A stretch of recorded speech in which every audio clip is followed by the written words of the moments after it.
Good morning and good afternoon to everybody. My name is Kishore and I'm the event manager with Compliance Scheme Corporation and would be your today's host. Thank you everyone for joining in today's live webinar, Relation in the Workplace, what it looks like and how to avoid it. Today's presenter is Michael D. Haberman. I will quickly introduce Mike. Mike is a consultant, speaker, writer and teacher. He is co-founder of Omega HR Solutions Inc. Mike brings years of experience in dealing with challenges of human resources in the 21st century. He has a master's in HR and certified as a senior HR professional. Mike is the author of Human Resource Pro, founder of OmegaSolutions.com. He has also been named as a top digital influencer in human resource. Now, before I hand over to Mike, I should inform you that the session would be of 60 minutes. Also, we have Q&A session at the end of the webinar. You can keep sending your questions through chat window, and Michael will answer those questions at the end. We will begin now. Michael, I would request you to please start the presentation. Thank you, Kishore. And good day to everyone. Glad you could join us. We're going to talk about a subject which is becoming more and more prevalent all the time, and that is retaliation in the workplace from the standpoint of employers being accused of retaliating against their employees for actions that the employee has taken in conjunction with a claim of discrimination or a claim of claim of discrimination in a number of different areas. So what we're going to take a look at today is what is the definition of retaliation, talk a little bit about the rise of retaliation claims in today's business world. We'll discuss the various forms retaliation can take, what are some of the important components of that retaliation. I'm going to teach you how to prevent retaliation claims in the first place, what you need to do as far as document the claims of discrimination, and then we'll talk a little bit about how you go about investigating claims. So with that, let's go ahead and jump into a definition of retaliation. There's actually a distinction between whistleblowing and retaliation. There are a lot of laws that have a whistleblowing component to that, which protects the employee or helps the employee protect the public interest in revealing specific prohibited conduct where the company or the organization is wasting money, it is endangering public safety, it's violating public trust, and it's all about perhaps an honest, accountable government. Whistleblower complaints seldom include an employer's retaliation for complaints about personal dislikes or issues that affect only a single person. It is really a whistleblower is complaining about the company's behavior in relationship to the public or the government. It is as an example, OSHA has a whistleblower, Sarbanes-Oxley has a whistleblower provision to that, and in many cases, you, the employer, may not understand or really even know who has blown the whistle on you. Sarbanes-Oxley is one that has to deal with public companies, and it is somebody can blow the whistle on the company for a waste of taxpayers' dollars. In many cases, there's a reward for them doing so. But there are other laws, such as OSHA, such as wage and hour, such as EEOC, that companies or that employees can also blow the whistle on. And in many cases, it cannot be done secretly, as it can be done in the Sarbanes-Oxley. And in many cases, that whistleblowing is basically a notification to the government that somebody is engaging in workplace discrimination. So retaliation in that particular case deals with the laws that guarantee workers have individual rights where they can work free of discrimination, that they're getting paid minimum wage, that their rights as far as a union are being concerned. Those are all the laws that have a retaliation component in them. And those laws say that if an employer interferes with those rights in an illegal way, then the individual can bring a retaliation claim to protect themselves for their individual rights in connection with a complaint that they have made about that employer. So there is a difference between whistleblowing and retaliation. Whistleblowing is just basically a reporting to the government. Retaliation is something that the employer is doing against the employee for them having reported wrongdoing by the employer. As I mentioned earlier, almost all federal laws have some whistleblower provision to them. And the EEOC in particular has a retaliation provision, as does the Fair Labor Standards Act and all of the Department of Labor controlled laws prohibit employers from retaliating against their employers or their employees for a report of an activity that the employer is engaged in. OSHA is the organization that is charged with investigating complaints, and they cover 23 different laws, including the Sarbanes-Oxley law, and they're the ones that actually perform the investigation of any complaint. The laws will vary 30 days to 180 days, and actually even up to 300 days in the cases of the EEOC in some particular states for an employee to be able to file a complaint against the company for some violation of the law. Now, human resources, typically what we're talking about, the more common ones we talk about are ones that claim discrimination on the basis of some protected category, and typically in violation of the Civil Rights Act of 1964 and the amendments that come after that, so that we know that people, that it's common, the common terminology is the discrimination law. It is protection on basis of race, creed, color, sex, national origin, age, military service, genetics, and those protections under the EEOC, but it also comes in terms of wage and hour violations, of somebody reporting an employer to the government for not properly paying overtime, and then the employer retaliating against them. So that's, it is ultimately, there will be an investigation on a claim of retaliation. I want to, in particular, focus today's presentation on the Civil Rights Act claims. It is the #1 claim filed with the EEOC. It is, most people think it's race, or most people think it's age or sex discrimination.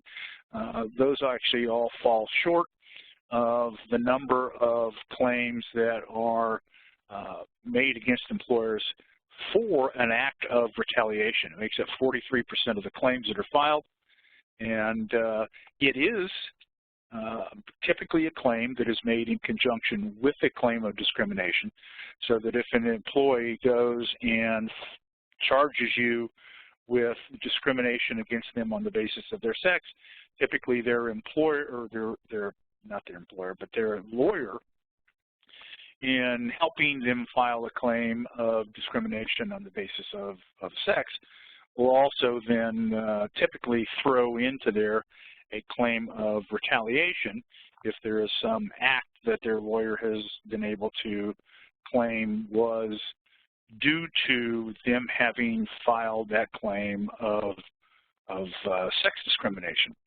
And as you can see, retaliation claims, are evenly distributed or widely distributed among the various protected categories. Typically with race, when there's a race discrimination claim, 35% of the retaliation claims will have to do with race. And sex is fairly high up there. Age, disability are all up there, even down to GINA, which is the Genetic Information Non-Discrimination Act. People have filed retaliation claims on the basis of actions that were taken against them for their claim of genetic discrimination. So it's a wide claim. It is varied and usually attached to a claim of discrimination. I wanted to point out that a valid claim of retaliation does not require a valid claim of discrimination. And what that means is the fact that somebody may claim that you have discriminated against them on the basis of some protected category. They may go through and the EEOC may investigate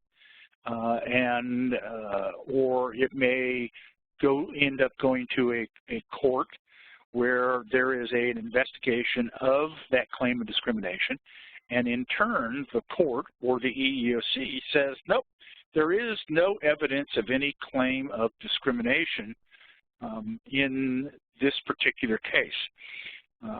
That, however, if you took some retaliation against the employee for having filed that claim, the fact that that discrimination claim is dismissed does not automatically dismiss that claim of retaliation. You can still have a claim of retaliation against you for actions that you took on the basis of the fact that somebody did file a claim. You may have, somebody may have filed a claim of sexual harassment against an employer, and they investigate and they find that there was no sexual harassment that occurred. But in the meantime, the manager who had that claim of sexual harassment filed against him or her takes action against the employee by demoting them or firing them, or, as we'll see, a number of other situations where they've taken some substantial job action against them, such as a transfer, on the basis of the fact that that person filed a claim of sexual harassment against them. And even though the sexual harassment case is not upheld, you, the employer, can still be found guilty of retaliation, even though there was no valid claim of discrimination. So you've got to be very guarded in taking action against employees for filing claims of discrimination, because you can still be found guilty of retaliating against them.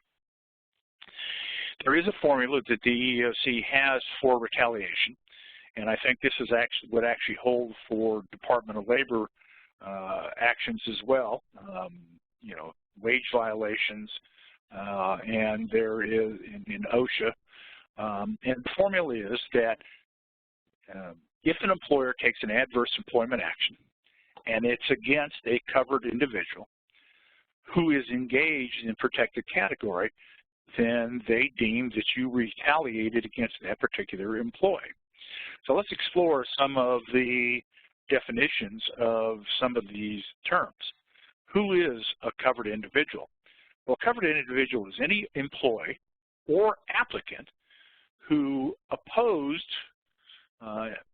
a discriminatory practice. The fact that somebody didn't hire them because of their age. Somebody didn't hire them because of their race. Somebody didn't promote them because of their age. Somebody didn't promote them because of a claim of sexual harassment. All of those things that makes a person that a covered individual, where they have either had a charge, where they testified against somebody, or they participated in any manner in an investigation or a hearing, employers have been found to discriminate or retaliate against those employees. When somebody testifies against a manager, there may be consequences that that person that has testified will suffer from that manager. Or the fact that they're the individual that filed the complaint. They end up getting transferred, they end up getting fired, they end up getting demoted, they end up being denied opportunities. All of those things are what defines a covered individual. Anybody that has participated in those kinds of things who ends up suffering some action as a result of that is a covered individual. It does not have to be the person that is filing the claim. And it doesn't have to be, and it doesn't even have to involve filing the complaint. Just somebody who comes up and says to a supervisor, hey, I think what you're doing to Benny over there is unfair. And then as a result of that, the person who made that statement suffers some consequence in employment. As a result of that, they have a claim of retaliation. It can be somebody who's associated with another covered individual. And in that particular example, you have an employee who is who has claimed discrimination, and then there's another employee that they have their spouse that's working with them, or they have a close friend that's working with them, and the supervisor who has been claimed to have made a discriminatory act then takes action against not only the person who made the complaint, but also somebody associated with him. And actually, one case in particular that I can recall was that there was somebody who was being discriminated against because of their country of origin. And the person's spouse also worked at the company. Now, she was not involved in the complaint. She was not involved in any of the act of discrimination. Nobody took any action against her. But as a threat to the employee who was making the complaint, the manager or the supervisor had said that you go ahead and make this complaint, your wife is going to be out of a job. And in that particular case, not only was the employee able to claim retaliation for the response to their filing a complaint, but the spouse was also able to file a claim of retaliation, even though she hadn't actually ever been involved in the initial discrimination. So it is a matter of, by association, she was covered with a protection from retaliation, even though she had never really been involved in the first case. And then lastly, you could have someone who has filed a complaint at another employer who, because of a relationship with that particular employer, in this particular case it was somebody who had filed a complaint with a previous employer, had left, had gone to work, and the other employer had a relationship with their new employer and ended up being able to get them demoted or fired at their new job. They were able to claim retaliation both against their first employer and also their new employer on the basis of that particular action. So you've got to be very careful with what you do. And where I can think that coming into effect is quite often, particularly in smaller communities or in small industries, when you go and you file or do a background check on a new prospective employee or on a new employee, and you're checking with the previous employer, and that previous employer tells you that they would not rehire that individual, that employee had done them wrong, had filed claims of discrimination, and the new employer ends up either not hiring or as a result of that action ends up losing a job that they already had, then they can file claims against both employers for retaliation. So even in the reference checking process, you have to be somewhat guarded. The adverse action is for somebody to be able to claim that retaliation has occurred. They have to be able to demonstrate that their employer took an adverse action against them, and that means that they were demoted, they were kept from a promotion, they didn't get an increase. Any of those things that fall into the category of an adverse action against them can be claimed as retaliation if it is joined with the action that of them having made a claim. So what this means is that a reasonable employee, in looking at an action that an employer took to dissuade them from pursuing a claim of discrimination, if you've got an employer who is sitting there and having a conversation or threatening an employee that if you file this, this is going to reflect poorly on your performance evaluation, all of that can be considered to be an adverse action and an example of retaliation that they'll be able to take to the court and claim was an adverse action against them in their employment. There are some protection, everything I've said so far makes this sound like the deck is stacked against the employer. But there are some protections against, that are provided to, against employees and provided to employers that things that occur in the workplace, petty slights, minor annoyances, things that are said in some cases that occur all the time in the workplace, and as it says here, in all employees' experiences, won't necessarily be seen by the courts as being retaliation.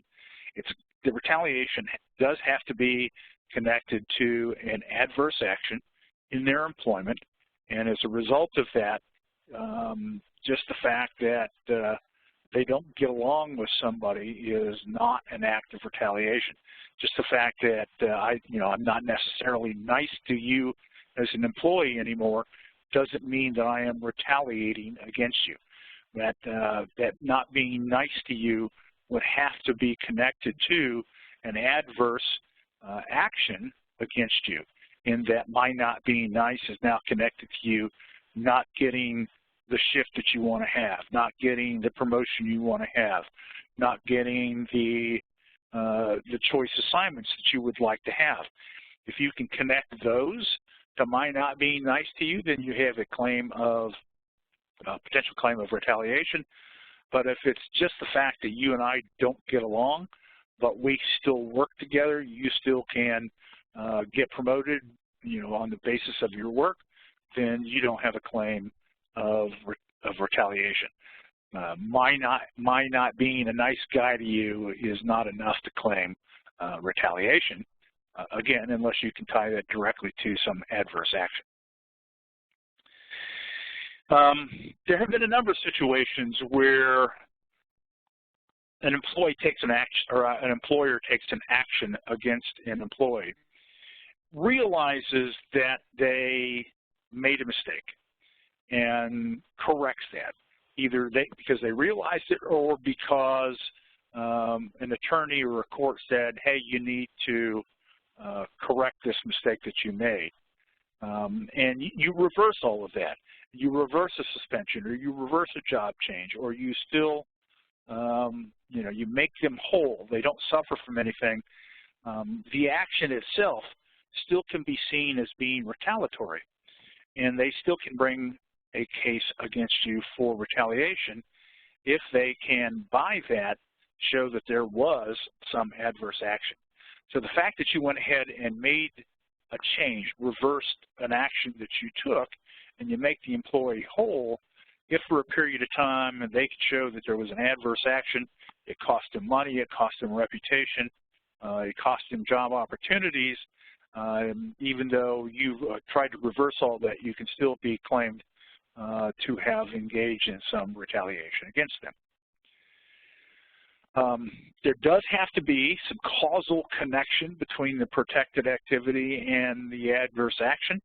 They have to show that they did something, the employer responded to that and engaged in some action against them, that demotion, that lack of increase, that poor performance evaluation, all of those were that they were tied together. They can either do that by direct proof or they can prove it through circumstantial evidence, and I'll give you a couple examples of that right here.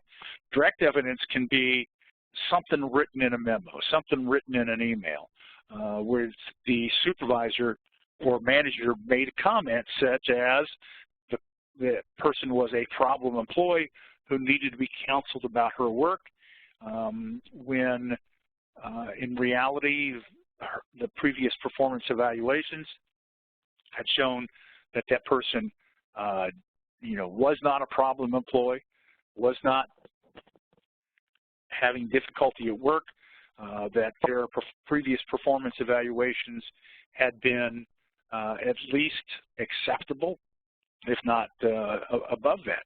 That's why a lot of times you'll have, when you go to a human resources person and you say, hey, I want to get rid of Joe here, and the HR person says, well, why do you want to get rid of him? That there is evidence, and the supervisor says, well, the person is a poor performer, their attitude is bad, and the HR person says, well, let's go back and take a look at the previous performance evaluations. And you go back and look at that evidence and you find out that on the last performance evaluation, the person was given an average or above average performance evaluation, that the quality of the work that they're good was good, their attitude was good. And at that time, the supervisor says, well, I was just being nice. I didn't want to give the person a bad performance evaluation because I'm a nice guy. And the HR person looks at you and go, well, basically you screwed yourself by not being honest on another performance evaluation. And, you can't do that. If you've, and particularly if the person can then show that I've been a good performing employee up to this point where I made a complaint about my manager's behavior. Either the way my manager was treating somebody else, the way my manager was treating me, the manager was doing something that I thought was not ethical, and I made a complaint. And then from that point on, suddenly, I'm no longer a good employee. I'm a problem employee. That course of action right there, going from being a good employee to having made a complaint to now being a bad employee, is direct evidence of that kind of retaliation for that complaint.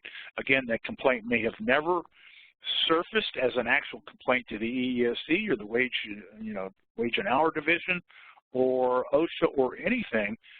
They just made the complaint to the supervisor, but now as a result of having made that complaint, they're no longer the model employee that they had been prior to that. That is direct evidence of potential retaliation. The indirect evidence is things like timing of statements, the fact that after having made the complaint, the employee is now being treated differently from other employees. The fact that now, as a result of that complaint, the supervisor is now noting everything that the employee does. They're keeping a book on the employee. They're building a case. And it could be because HR said, hey, you can't do that. You've got all of this evidence in the file that shows that you thought this person was a good employee, and now what the supervisor does is starts building a case against that particular employee. Now, in some cases, that's something you do want to do. If you haven't done any documentation of somebody's poor performance or somebody's poor behavior, you do want to start keeping that. But you've got to be careful about doing that in conjunction with them having made a complaint about something. So if somebody is, like I said, been a model employee up to this point, and now they're suddenly complaining about something, now they're suddenly noting that their supervisor is doing something wrong, or they don't like the way their supervisor is treating them or a fellow employee, and now the supervisor is suddenly now keeping a lot of records about them, noting everything that they do wrong, the employee can take that kind of evidence and say, as a result of my complaint, as a result of my the timing of I made my complaint here, and then, the 2 weeks later, I'm now a bad employee, everything I do is wrong. That right there looks like you're building a case against that employee based upon the timing of their particular complaint, and that all to a judge, all to a jury, looks like potential retaliation. And that's what they build their particular case on. So you've got to be very guarded about suddenly flipping a switch on an employee who has been doing at least satisfactory work up to this point, and and then suddenly they're not being satisfactory. If in the intervening time of going from satisfactory to being unsatisfactory, they had made some complaint about something the supervisor said, did, or the way they treated somebody, that suddenly unsatisfactory behavior and extra documentation looks like it is retaliation, and it can certainly be interpreted that way. What are some of the things that employees are protected from? Number one, internally complaining about harassment or discrimination, of going to human resources and saying, hey, I wanted you to know that I saw this behavior occur between an employee and a supervisor. And that could be a supervisor comes in and puts his arm around a female employee's shoulders and gives her a hug or gives her a kiss on the cheek. Now, that may sound outlandish to you, but it has occurred, and it does occur, and sometimes it gets reported. And that's quite often, one of the things as a human resources professional, we will hear things from employees where employees will come up and say, hey, I wanted to tell you about something. I don't want you to do anything about it. I just want you to be aware of it. Unfortunately, HR is put in the position of saying, I can't not do anything about it. I've got to, if you're making a charge of something about harassment or discrimination, I've got to do something about it. So internal complaints of harassment and discrimination can be subject to harassment by a supervisor or by a manager as a result of any investigation is done. Sometimes it goes beyond internally and the complaint gets filed externally, where the first time you find out that somebody's made a complaint is you get a filing from the EEOC or an investigation from the DOL based upon an employee's complaint, and in many cases that may be the first time that you find out about it. And in that particular case, what happens is when some supervisors or some managers have a complaint filed against them, they get angry about it. They get personally offended by it. And as a result of that, they will take action against that employee who has made that claim. And, where they're, and again, as you recall at the beginning statement, that claim of harassment or that claim of discrimination may not have any finding in fact at all once it's investigated. However, the supervisor or manager have been in their eyes, defamed as a result of that, and many people will get upset at being claimed to have been discriminatory or a harasser, and as a result of that, end up retaliating at a later time against that particular individual.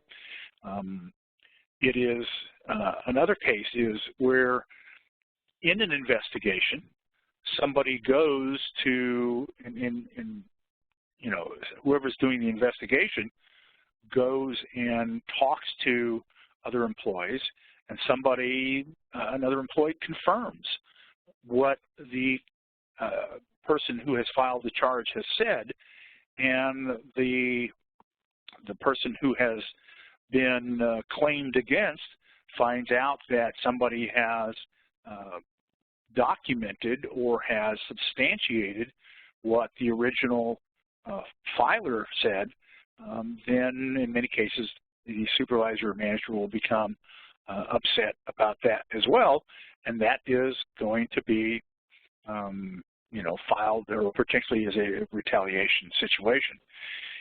Sometimes people just participating in an investigation can get somebody targeted by a manager or supervisor, where the manager or supervisor could come up and say, hey, they're probably going to come and talk to you about this. Don't say anything.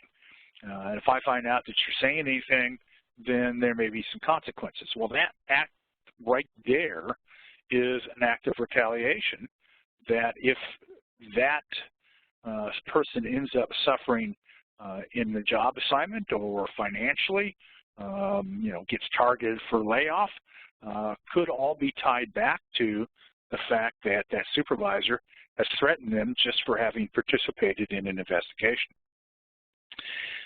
People who complain about work assignments or reassignments, if they can, if they end up suffering further as a result of that, that's also can be claimed as retaliation. And then certainly answering questions in a deposition, even though they're answering questions to an attorney, typically people will try to get them to put some pressure on them not to answer truthfully, and all of those can be deemed as acts of retaliation. Now this is a little bit of a dated survey, but it still holds fairly true, and it gives you an example of the kinds of things that can be deemed to be retaliation. 62% of complaints of retaliation were due to being excluded from decisions of work. So it's not just a matter of somebody being transferred, it's not just a matter of somebody being demoted.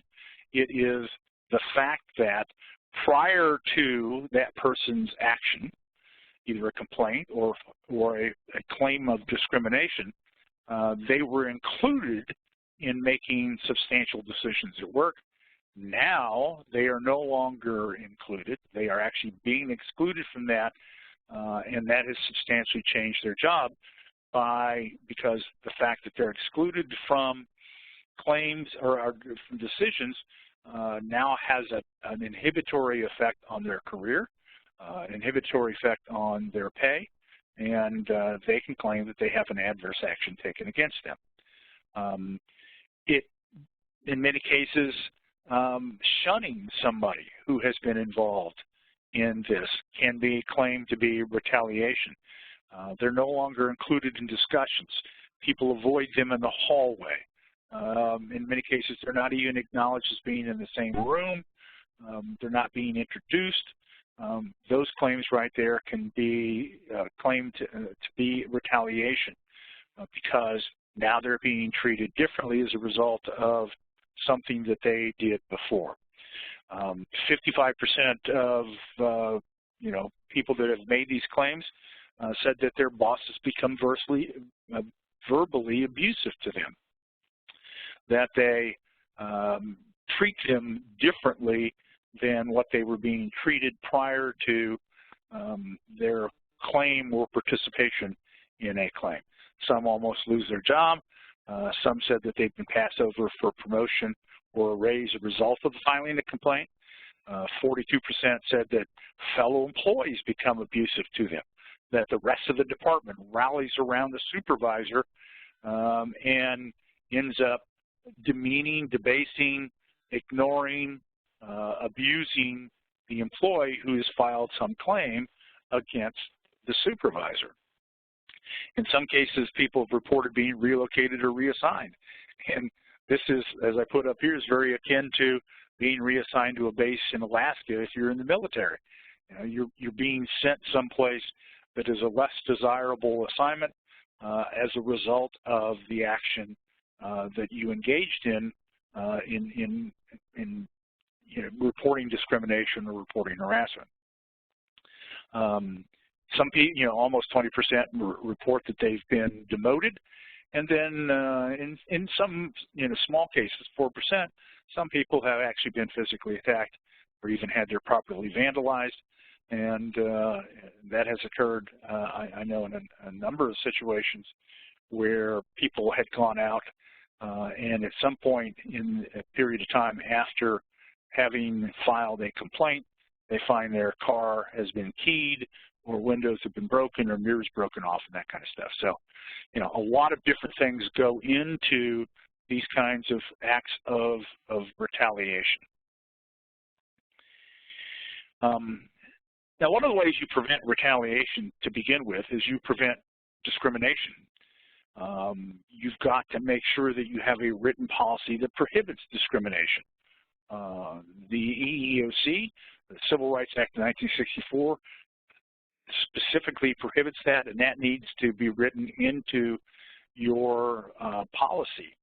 You also, on top of that policy that prohibits discrimination on the basis of all those protected categories, you also have to have written into that the fact that retaliation is also prohibited. And in that particular case, you need to do training with employees on that policy, specifically with supervisors and managers, so that they understand what discrimination is, they understand what they're supposed to do in reaction to it, and that they understand how their actions can be interpreted as being retaliation. So a lot of training is necessary in that.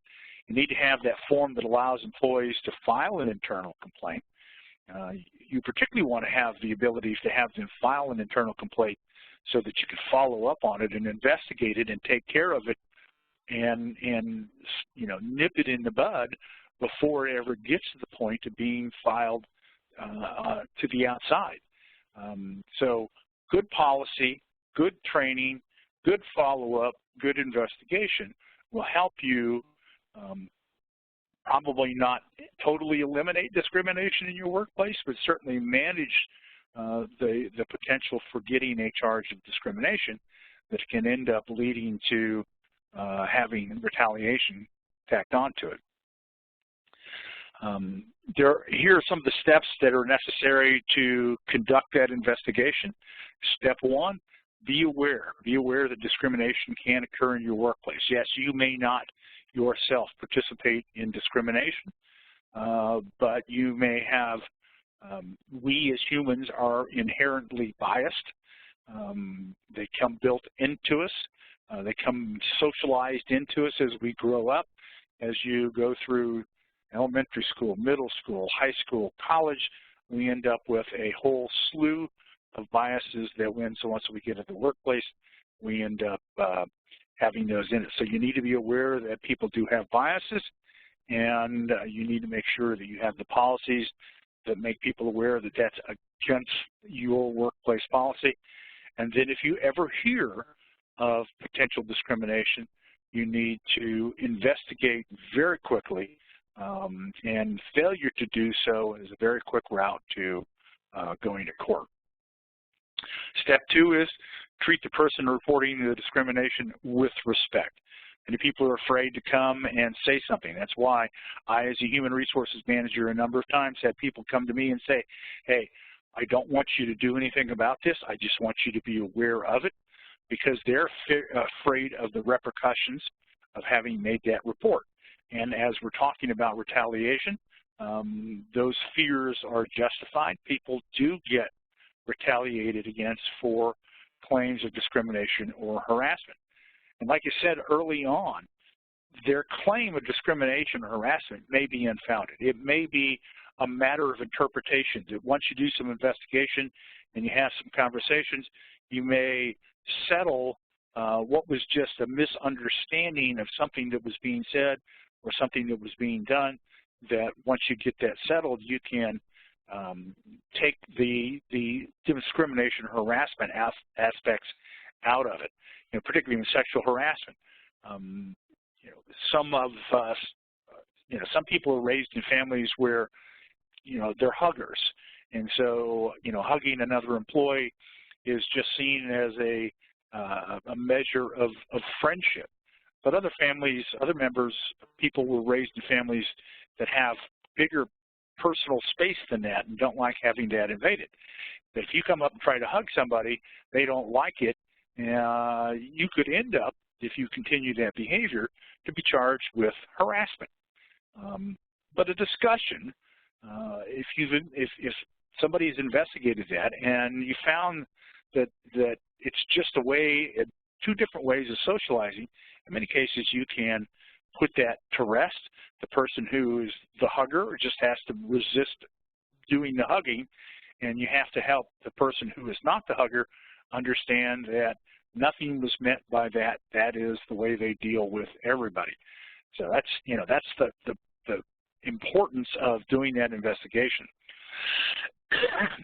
If your employees see that you're taking up their problems seriously, they are less likely to escalate it beyond the company, and that's one good way of avoiding getting into court. Step 3 is, don't be angry with the complainer. If you're the manager that's being accused of harassment, understand where the person's coming from. Don't be angry with that person. Don't retaliate against them in any manner, even unintentionally. And as an example, transferring somebody to another shift during an investigation could actually be seen as being retaliation for them having made the complaint in the first place. Try to avoid doing that kind of thing. Step 4 is follow your established rules. Don't get accused of treating someone differently than others as a result of their complaint. Interview people involved. Interview the person that filed the complaint. Interview the person that was accused. Interview any possible witnesses, and make sure you're getting your details on paper. What was done, what was said, when, where, who else was involved, who else was there to witness this. Make sure that that's all being documented. And you need to have that on a piece of paper rather than just in your head. I have an attorney friend of mine say one time that she would rather have 1 page of documentation versus 10 pages or 10,000 words of testimony. So if it ever goes to court, people believe what's on paper much more often than they believe what is said. Step 6 is look for corroboration or contradiction. In many cases, you will have somebody saying something was done on this date, and you may need to get into the records, the time cards, emails to see what was being said at that date. Was the two parties involved actually even present at work on those dates? Take a look at any supervisor's notes to show whether they had any conversations with those employees. Whether was this a case of you can find evidence that shows that the supervisor had actually disciplined an employee at that particular time, that the reason for discipline was justified, and that right after that discipline is when a complaint surfaced, and the complaint seems to be related more to the discipline and the act of having been disciplined as opposed to some act that a supervisor took that was discriminatory or harassing. So you need to go in and take a look at that evidence, and that's one of the reasons that in your training with supervisors, you want to make sure that they understand the importance of documenting all of their steps as well, their conversations with employees. Step 7 is keep it confidential and insist on confidentiality if you can. In some cases, particularly if you are in a union environment, it is under Section 7 of the National Labor Relations Act, employees actually have a right to be able to share information about their wages, hours, and working conditions. And since a harassing supervisor is considered a working condition, if they want to share that with other employees, you in reality cannot stop them from doing that. You can certainly argue to them that it is important for them to be able to, for you to be able to corroborate stories without interference from other sources, but you can't insist on or absolutely demand confidentiality. If they really want to be able to share that with somebody else, then they have the right to do so, and you can actually now get in trouble with violating the National Labor Relations Act and trying to prohibit them transmitting that information. But it's good if you can try to impress upon somebody the necessity of confidentiality, and until you've completed your investigation so that you can get proper information, you can do a proper investigation. If you can convince them that it's important to try to not be spreading information around, that's a good thing to do. Step 8 is document, document, document. Write it down. Keep that journal. Write those steps down. Take down what you consider to be the truth. Include your dates and your places. Write down all the names of people who you have talked to. Write down the names of the documents that you reviewed. And then document any action that was taken against the accused or against the accuser, and any action that you may have decided on taking or not taking. Again, this goes back to what my lawyer friend said. She would rather have one page of documentation rather than 10,000 words of testimony. Is you need to have this information documented. It will protect you in court. One of the reasons lawyers hate claims of retaliation is typically they will have helped you go through all of the claim of discrimination. But a lot of times what happens is retaliation occurs long after the act, long after the complaint. It may, some supervisors or managers or companies don't take any action against an employee for months, maybe even a year, the next time that performance evaluation comes up. And in that particular case, there are a lot of times is not the documentation that needs to be done. So one of the things that you need to do is go through and ask yourself a lot of questions to help prevent any retaliation. Do you have the policies? Have you covered it with everybody? Have you made sure that you've got a strong anti-retaliation statement? Do you have a complaint process that employees are aware of and understand and can follow? Do your employees know to whom and how to submit complaints?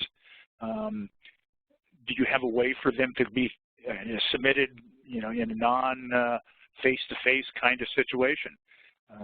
Have you trained all your supervisors and managers on your anti-retaliation? Do you have a department that is designated to handle those complaints? Do you consistently and fairly implement a disciplinary action? Are you keeping all that documentation of employee performance? A lot of companies today are getting away from doing performance evaluation, performance appraisal, and in some cases that may be a good thing, but from a protection standpoint, proving a case, proving that you have not illegally discriminated, that kind of documentation is going to hurt your case if you do not have it.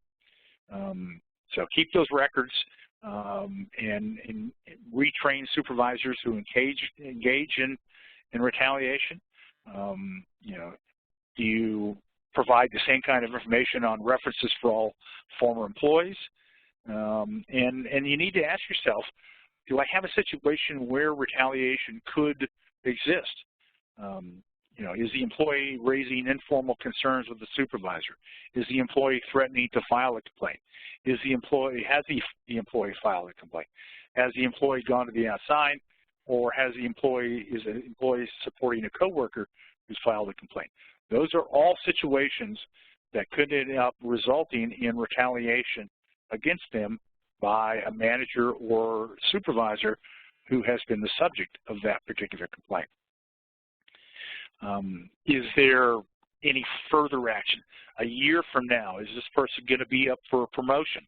And if we don't give them that promotion, then what are the consequences of that? How are they going to view that? Has the employee left and asked for a letter of recommendation or reference, and you have opted not to supply that to them, even though their performance was good prior to them having filed that complaint? They may have made the decision that it was no longer tenable to work at this particular organization, and now they're looking for that reference. And if you opt not to provide that to them, not on the basis of their work, but on the basis of that complaint, then you are engaging in retaliation, or the supervisor is. So you need to have a policy on how recommendations are given out and by whom. Are you treating people differently on the basis of either their performance or their actions of having filed a complaint in the past? So if a retaliation complaint is received, you need to determine what the date of the employment action was compared to the date of the protected activity. So again, that's a timing kind of issue. It is if somebody filed a complaint against a supervisor, and then a week later they're now demoted, or a week later there's now a recommendation that they don't get an increase, that looks kind of suspicious. So you've got to be careful about that. If on the reverse, the employment action was taken prior to them making a complaint, then that looks like it's more like the employee's complaining about that action as opposed to a reverse retaliation kind of thing. If indeed the employee has had past performance problems, then you need to make sure when, where, and what was being done, and you need to take a look at how employees in similar situations are being treated. Are they being treated differently, or are they being treated the same? And if the person who made the adverse employment action decision was aware of any concern or complaint from the employee that that there was some discrimination or other unlawful activity going on, if that action by the person follows that claim of discrimination or unlawful activity, then you've got a good potential of having a retaliation complaint. So all that investigation, that takes good investigation skills to be able to do that, things that you need to take a look at. It is good to have ongoing training for your supervisors, for your managers, to consistently remind them not only of what discrimination is, but also what retaliation is. And so with that, we'll come to a close. I know I haven't left a whole lot of time for questions, but discrimination may lead to retaliation. Retaliation is considered to be as bad as any discrimination. Discrimination does not need to occur for retaliation to occur. Both need to be investigated promptly. Appropriate discipline needs to be meted out, and then all actions need to be documented. And with that, Kishore, we will come to an end and ask if there are any questions, and I'll be happy to answer them if we put those in the chat box. Yeah, thank you, Michael, for the presentation. Now we will open the lines for Q&A section. Anybody having a question can raise their hand by clicking hand button, which is down right corner of your screen. Also, you can send your questions in the chat window.